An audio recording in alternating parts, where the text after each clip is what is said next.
బంగారం, బ్యాంకులు, ఇతర ప్రైవేటు సంస్థల్లో ఉన్న విడిపించి కొనబడను. కొమ్మూరి గోల్డ్, ఆంధ్ర మరియు తెలంగాణ. నమస్తే, వెల్కమ్ టు అవర్ ఛానల్. నేను పద్మిని. ప్రస్తుతం పాటు ప్రముఖ ఆధ్యాత్మికవేత్త, ఆస్ట్రోన్యూమరాలజిస్ట్, ఎనర్జీ వాస్తు స్పెషలిస్ట్, శ్రీవిద్యోపాసకురాలు శ్రీమతి జయప్రద గారు మనతో పాటు ఉన్నారు. మాట్లాడదాం. నమస్కారం అండి. నమస్తే అమ్మా, శ్రీమాత్రే నమః. ముందుగా మీకు క్షీరాబ్ది ద్వాదశి శుభాకాంక్షలు అండి. థ్యాంక్ యూ అమ్మా, సేమ్ టు యూ. అందరికీ కూడా చక్కగా ఆ విష్ణు ఒక అనుగ్రహం కావాలని కోరుకుందాం. Thank you. అసలు ఏకాదశి గురించే ప్రత్యేకంగా మాట్లాడుకుంటాం. నెలలో 2 మార్లు ఈ ఏకాదశుల గురించి మాట్లాడుకుంటాం. ద్వాదశి గురించి అంతగా పెద్దగా ప్రస్తావన ఉండదు. కానీ క్షీరాబ్ది ద్వాదశి, కార్తీక మాసంలో శుక్లపక్ష ద్వాదశిని ఖచ్చితంగా అందరూ కూడా చాలా చాలా వైభవోపేతంగా వినియోగించుకుంటారు అనడం అనేది అందరికీ తెలిసినటువంటి విషయమే. మరి క్షీరాబ్ది ద్వాదశిని ఎలా చేసుకోవాలి? చాలా మందికి తెలిసే ఉండొచ్చు ఎలా చేసుకోవాలి.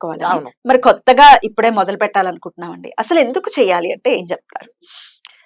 ఎందుకు చేయాలి అంటే, మన ప్రారంభ కర్మలను తొలగించుకోవాలంటే అది ఒకే ఒక మార్గం ఏంటంటే కార్తీక మాసం. ఈ కార్తీక మాసం వచ్చే ప్రతి ఒక్క రోజు ఏం చేస్తే ఆ కర్మలో నుంచి కాస్తంత తొలుగుతూ ఉంటుందంట. సో అందుకని మనకు కార్తీక మాసంలో ఇంత విశేషంగా ఈ దీపం, దానం, తర్వాత స్నానం ప్రతిదీ ఇచ్చారు. ఎందుకు ఇచ్చారంటే ఏం చేసినా పుణ్యమే. ఆ పుణ్యం కింద వస్తుంటే ప్రారంభ కర్మలు ఏవైతే చేసుకున్నావు అన్ని పోతాయి అని అర్థం. సో ద్వాదశి జనరల్ గా అందరూ ఎందుకు మాట్లాడుకోరంటే, ద్వాదశి చాలా విశేషం ఫలితం అన్న.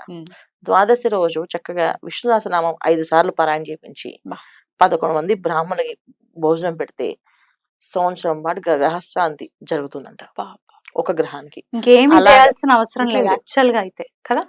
అలాగా 11 ద్వాదశులు ఈ విధంగా చేస్తే నవగ్రహాల్లో ఉండే ఏవైతే ఇబ్బందులు ఉన్నాయో వీళ్ళకి, ఏలినాటి శని ప్రభావం కావచ్చు, చంద్రుడు ఒక ప్రభావం కావచ్చు, గురువు ఒక ప్రభావం కావచ్చు, శని భగవానుడు, తర్వాత రాహుకేతులు, ఏ ప్రభావం ఉన్నా సరే ఈ ద్వాదశి పారాయణ చేయడం వల్ల అసలు వాళ్ళ జోలికి వెళ్ళడానికి భయపడతాండి నవగ్రహాలు. ద్వాదశి తిథికి అంత విశిష్టత ఉంది. సో దాన్ని ఏ విధంగా చేసుకుంటారు? ద్వాదశి, క్షీరాబ్ది ద్వాదశి ప్రారంభం చేస్తారు. చాలా మంది ఏంటి క్షీరాబ్ది ద్వాదశి నుంచి ప్రారంభమే మళ్ళీ క్షీరాబ్ది ద్వాదశి వరకు చేస్తారు. అంతే కదా. సో మనకి మాసాల్లో మొదలు దామోదర మాసం అని అంటారు ఈ మాసాన్ని. సో ఈ స్పెషల్ గా ఈ రోజు కొలిస్తే చాలా విశేషమైన ఫలితాలు వస్తాయి. అసలు విష్ణుమూర్తి దగ్గరికి ఎవరైనా వెళ్ళగలవా? ఆయన అనుగ్రహం ఉంటేనే ఆయన కనిపిస్తారు మనకి. కళ్ళ ముందు ఉన్నా కనిపించాడు ఆయన మనకి, అంత మాయ చేయగలుగుతారు ఆయన. సో అలాంటి ఆ మాయ కూడా రాకుండా ఆ పరమేశ్వరుడు ఎప్పుడు మన ఎల్లవెళ్ళ కాపాడే స్థితి ఎప్పుడైతే వస్తుందంటే అది ద్వాదశి పారాయణ చేస్తేనే వస్తుందంట. అందుకని మన పెద్దవాళ్ళు ఏకాదశి చేయండి, ద్వాదశి చేయండి. ద్వాదశి ఖచ్చితంగా చాలా మంది ఇప్పటికీ కూడా విష్ణు సహస్రనామ పారాయణ చేపిస్తారు. ద్వాదశి రోజున విష్ణు సహస్రనామ పారాయణ చేసి 5 సార్లు విష్ణు సహస్రనామ పారాయణ చేసి, ఒక్కసారి లక్ష్మీ సహస్రనామ పారాయణ చేసి సద్బ్రాహ్మణులు పిలిచి, వేద పండితులు పిలిచి భోజనం పెడతారన్న. ఏ ఇంట్లో అయినా పిల్లలు సరిగ్గా లేరు, ఆ మాట వినట్లేదు, మొండిగా తయారవుతున్నారు, చెప్పిన మాట వినట్లేదు, వాళ్ళు ఇష్టం వచ్చినట్టు తిరుగుతున్నారు అనే ప్రతి ఒక్క ఇంట్లో ఏదైతే అనుకుంటున్నారో వాళ్ళు ఖచ్చితంగా ఈ ద్వాదశి పారాయణ చేపిస్తే అసలు వాళ్ళ పిల్లలు దారిలో పడిపోతారు. అసలు ఏకాదశి అంటే విష్ణుమూర్తి అని చెప్తారు, ద్వాదశి అంటే లక్ష్మీదేవి అని చెప్తారు. సో చాలా చాలా అద్భుతంగా ఈ 2 రోజులను కూడా వినియోగించుకోవచ్చు. అయితే ఈ క్షీరాబ్ది ద్వాదశికి తులసి కళ్యాణం అనేది అందరికీ తెలిసిన విషయం. ఎందుకు చేసుకుంటారండి తులసి కళ్యాణం? లక్ష్మీ అమ్మవారి ఆ రూపమే తులసిలో నిక్షిప్తమై ఉంటుందండి. అంటే ఈ మనకి పూర్వం ఏంటంటే తులసి మాత ఒక రాక్షసుడు భార్య అని, ఆయన వధించాలి అంటే ఆవిడ ప్రాతిపత్యం మీద ఉంది ఆయన వధించడం అని చెప్పేసి అనేది ఒక కథ ఉంది మనకి, పురాణ కథ. ఏంటంటే ఆ మహర్షి బాగా తపస్సు చేసి సంపాదించుకుంటే, నా భార్య పతివ్రత కనుక నా భార్యను ఎవరైనా ముట్టుకుంటే కదా నాకు చావు వస్తుంది, అందరికీ రాదు అని చెప్పేసి అని అంటే ఆ వేళ అది విని బాగా బాధలు పెడుతూ ఉంటే విష్ణు అమ్మవారిని ప్రార్థన చేస్తే అమ్మవారు ఏం చేస్తుంటే ఆవిడ రూపంలో ఆవిడని ఎవరు ముట్టుకోవాలి, మహాపతివ్రత కదా. సో విష్ణువైనా ఎవరైనా ముట్టుకోవాలంటే కష్టమే. అప్పుడు లక్ష్మీ అమ్మవారి రూపం వెళ్ళి ఆ కళ, లక్ష్మీ కళ ఏదైతే ఉందో ఆ కళ వెళ్ళి ఆవిడ ఆకర్షిస్తుందంట. ఎప్పుడైతే ఆవిడ అలా ఆకర్షిస్తుందో అప్పుడు విష్ణు ఆవిని పట్టుకుంటారు, కౌగిలించుకున్నారు అని చెప్తారు. అలా కౌగిలించుకోవడం వల్ల ఆ ప్రతిరోజం పోయింది వాళ్ళకి, అతనికి మరణగండం వచ్చింది. ఇలా నువ్వు చేస్తావా పరమాత్మ అని చెప్పి ఆవిడ అడిగితే, లేదమ్మా నేను నిన్ను ముట్టుకోలేదు, అక్కడ లక్ష్మీ కళ రూపమే వచ్చింది, అందుకే నువ్వు లక్ష్మీప్రదంగా మారావు అని చెప్పేసి నిత్యము నిన్ను పూజిస్తారు, పూజించే పతివ్రతలు ఎక్కడికి పోలేదు, నీ ప్రాతిరోజం ఎక్కడికి పోలేదు, అది అలాగే ఉంది. ఇది ఒక ఏమంటారంటే మనకి ప్రతి కథల్లో కూడా కొంచెం ఒక ఉమ్. ఏదో ఒక దాగుడు నిగూఢ నిగూఢ రహస్యం ఉంటుంది. నిగూఢ రహస్యం ఉంటుంది. సో అంటే లోక కళ్యాణార్థం కోసమే జరిగింది. అవును. అంతేగాని ఇవాళ అలా పట్టుకుంటే జరగదు అని చేయొచ్చా అని చెప్పేసి అంటే ప్రశ్నలకు మనం Answer చెప్పలేం. చెప్పలేము. ఎందుకంటే ఇవన్నీ పురాణ కథలు, కార్తీక పురాణ కథలు కూడా చాలా కథలు ఉన్నాయి. ఆ కథల్లో కూడా ఇదే ఒక కథలు ఉన్నాయి, వింత వింత కథలు. ఆ కథలు కూడా ఇలా మోక్షం వచ్చింది అంటే అలాంటి పాపాత్మలు కూడా మోక్షం వచ్చింది కార్తీక మాసంలో పూజ చేస్తే అని చెప్తానని.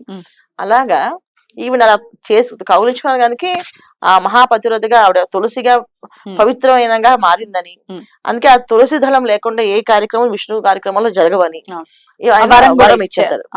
ఏదైనా కావాలంటే ముందు తులసి మాల వేస్తేనే ఆయన ప్రసన్నం అవుతారు. సో ఆ తులసి మాల వెళ్ళి తులసి దళం వేయాలి నైవేద్యంలో. మహానైవేద్యం పెడితే ఒక తులసి దళం వేయకుండా మహానైవేద్యం కింద కాదు, రాదా? కంపల్సరీగా కాదు. తులసి దళం ప్రతిరోజు కూడా పెట్టచ్చు మనం ఇలాగా. ఒకవేళ పులగం పెడుతున్నాం స్వామివారికి నైవేద్యం, అప్పుడు తులసి దళం వేయాలా? వేస్తేనే అది ఆ నైవేద్యానికి ఒక పవిత్రత వస్తుంది. అయితే తులసి కోటలో మనం పెంచుకునేటటువంటి తులసిని తుంచకూడదు, తుంచకూడదు. ఆడవాళ్ళు తుంచకూడదు, తులసి కోటలో తుంచకూడదు. మగవాళ్ళు వేరే ఒక కుండీలో వేసుకుని తులసి రోజు 2 తులసి దళాలు తీసుకుని తీర్థం స్వామివారికి కలశంలో కాస్త తర్వాత మహానైవేద్యం పెట్టడం అన్నంలోని. అంతే. శివుడికి మామూలు జనరల్ తులసి వాడని చెప్పి చాలా మంది అభిషేకాల్లో ఆ తులసి వాడడం కదా, అప్పుడు తులసి ఎలా పెడతారు నైవేద్యానికి వాడడానికి తేడా ఉంది. నైవేద్యాలు కంపల్సరీ తులసి వేస్తేనే పవిత్రత వస్తుంది, తులసి లేకుండా ఏ పని చేయకూడదు అంటారు. అలాగా వరం ఇచ్చింది ఆ రోజు. ఇలా అది జరిగింది క్షీరాబ్ది దాన్నే ద్వాదశి కింద లెక్క వేసుకుని కార్తీక మాసం జరిగింది కనుక దీనికి క్షీరాబ్ది ద్వాదశి కింద ఉంది. ఈ కథ పూర్తిగా చక్కగా చదువుకుంటూ వినియోగించుకొని ఆ మనసులో స్మరణ చేసుకుంటూ చేసుకోవచ్చు. చాలా మంది అంటే నేను ఈ కథలు చెప్పడంలో ఒకసారి కార్తీక పురాణం చిన్నప్పుడు చక్కగా వినేవాళ్ళు, చదువుతుండే చక్కగా మాకు అప్పుడు ఏం సందేహాలు రాలేదు. ఇవాళ అటువంటిది మా అమ్మాయిలు చదువుతుండే ఒక అమ్మాయి అదే కార్తీక పురాణంలో ఒక కథ, ఒక కర్కసి అనే ఒక కథ ఉంది కదా. ఆ అమ్మాయి ఇలాగా చాలా దుష్టులతో సావాసాలు చేసి తన శరీరం అంతా వాళ్ళకి అర్పణ చేసి ఈమె లాస్ట్ కి చనిపోయి అది కుక్క జన్మెత్తి మళ్ళీ కుక్కగా పుట్టి తర్వాత ఆమె మోక్షాన్ని పొందింది అని చెప్పేసి. అంటే మొత్తానికి ఫైనల్ గా దేవుడి దగ్గరికి వెళ్ళేది కదా, అయితే బెస్టే కదా. అంటే ఏ తప్పు చేసినా దేవుడి దగ్గరికి వెళ్ళొచ్చు, మళ్ళీ దీపం పెడతా అని చెప్పి డౌట్ వచ్చింది. సింపుల్ గా చేసింది కాదు, మరి అనుభవించిన నరకం అవన్నీ వాళ్ళకి పిల్లలకి అర్థం కావట్లేదు ఆ కథల్లో. అందుకని పెద్దవాళ్ళు రాసిన ఏవైతే నిగూఢ రహస్యాలు ఉన్నాయో కథలు పురాణాలు ఎన్ని బాధలు పడతాం అంటే మేము బతికుండగా చూడం కదా. మా పిల్లలే అడుగుతారు ఈ విషయం, బతికుండగా తెలియదు కదా, చనిపోయిన తర్వాత ఏమవుతుందంటే తెలుస్తుందన్న, ఇప్పుడు ఎలా తెలుస్తుందో అప్పుడు అలా అనిపిస్తాం. సో అందుకని పెద్దవాళ్ళు ఏమి ఇచ్చినా అంటే అలాంటి పనులు దూరంగా ఉండండి, చెయ్యొద్దు, చేస్తే ఇలాంటి శిక్షలు అనుభవించాలి, ఇంత బాధపడాలి, ఇంత బాధపడ్డాక అప్పుడు లాస్ట్కి వచ్చింది మోక్షలోకం అని చెప్తే మేమందరూ భయపడి అవునా అని చెప్పినప్పుడు అంత శ్రద్ధగా విని జాగ్రత్తగా చేసేవాళ్ళు. రకరకాల ఈ డౌట్లు వచ్చేవే కాదు, జనరేషన్ వాళ్ళు తయారవుతుంది. అలాగని కథ చక్కగా వినండి, చక్కగా రాసుకొని చక్కగా వినడము, పిల్లలకి వివరంగా చెప్పడము, దాన్ని పాజిటివ్ ఎనర్జీస్ గా చెప్పడం, నెగిటివ్ ఎనర్జీస్ కాకుండా పాజిటివ్ గా చెప్పడం. ఇది పిల్లలు చెప్పి చక్కగా పిల్లలతో దీపారాధన చేయించడం, ఇంట్లో చక్కగా సాయంకాలం సంధ్యా సమయంలో ఈ దీపాలు వెలిగించి ఈ కథ చదువుకుంటారు. ఉసిరి దీపాలు వెలిగిస్తాం.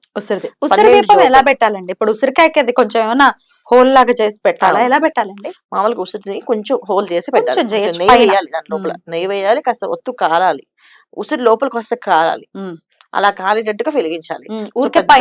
పైన పెట్టకూడదు, పెద్దగా తీసుకొని దాన్ని ప్రమిద తయారు చేసుకుని దాంట్లో పెట్టాలి. ఉసిరిలో దీపం పెట్టడం వల్ల ఏంటంటే మనలో ఉన్న ఏవైతే దుర్గంధాలు అంటే మనకి అనుకోని ఆలోచనలు, నెగిటివ్ ఆలోచనలు ఎవరైతే ఉన్నాయో ఆలోచనల నుంచి బయటపడడానికి ఆ ఉసిరి దీపం అనేది, ఆ దీపం వెలుగు చూస్తే మన కళ్ళకి ఆ ఉసిరి ఏదైతే దీపం వస్తుందో పొగ వస్తుందో కళ్ళకి మంచిది, శరీరానికి మంచిది, ఆక్సిజన్ లెవెల్స్ చాలా బాగా ఇంప్రూవ్ అవుతాయంట. దానికోసం ఉసిరి దీపాలు, ఉసిరి చెట్టు కింద భోజనాలు చెప్పేవారు. సో దాని వల్ల ఇది చేయాలి. కానీ అందరూ ఏంటంటే దీపాలు పెట్టవాలి, 12 ఉసిరికాయలు పెట్టేసి పైన పెట్టేస్తున్నారు, పైన కనుక ఆ ఉసిరి దీపం పొగ రావాలి కాస్త, అలా వచ్చేటట్టుగా పెట్టుకోవాలి. సో 12 జ్యోతులు, ద్వాదశి కనుక 12 జ్యోతులు చక్కగా వెలిగించి చక్కగా నామాన్ని ఓం నమో నారాయణ అని చెప్పి చదువుకోవడం, లేకపోతే లక్ష్మీ లక్ష్మీ దామోదర అని చదువుకుంటూ నామాన్ని చదువుకుంటూ చేయాలి. ఇది పూజా కథ విధానం. తాంబూలాలు ఒక 5 ముత్తైదులు తాంబూలం ఇవ్వడం. ఇలా ఇవ్వడం వల్ల ఏంటంటే 5 ముత్తైదులు మినిమం ఇవ్వడం, లేకపోతే ఇంక కుదరకపోతే ఒకరికైనా ఇవ్వండి తాంబూలం ఇవ్వడం చాలా విశేషం. ఎందుకంటే ఆయనకి ఎవరికైనా ఏదైనా పెడుతూ ఉంటే ఆయన ఇష్టపడతారు. అందుకే ద్వాదశి రోజు మనకి అన్నదానాలు చేపిస్తాము, పారాయణ చేపిస్తారు, అందరికి పుస్తక దానాలు చేస్తాము, ఉమ్, అది ఇంకేదైనా శాలిగ్రామాలు దానాలు చేస్తాం. ఇవన్నీ కూడా ఎందుకంటే ఏదైనా ఇస్తే ఆయనకి ఇష్టం. ఉమ్. మనలో ఏదైతే ఇంట్లో ఉన్న ఎంత స్తోమత స్థితి ఉందో దాన్ని బట్టి చేయండి దానాలు. దానం చేస్తే చాలా మంచి విశేష ఫలితాలు వస్తాయి. అద్భుతం అండి, చాలా బ్యూటిఫుల్ గా ఎక్స్ప్లెయిన్ చేశారు. థ్యాంక్ యూ సో మచ్ అండి. నమస్తే. నమస్తే అమ్మా. శ్రీమాత్రే నమః.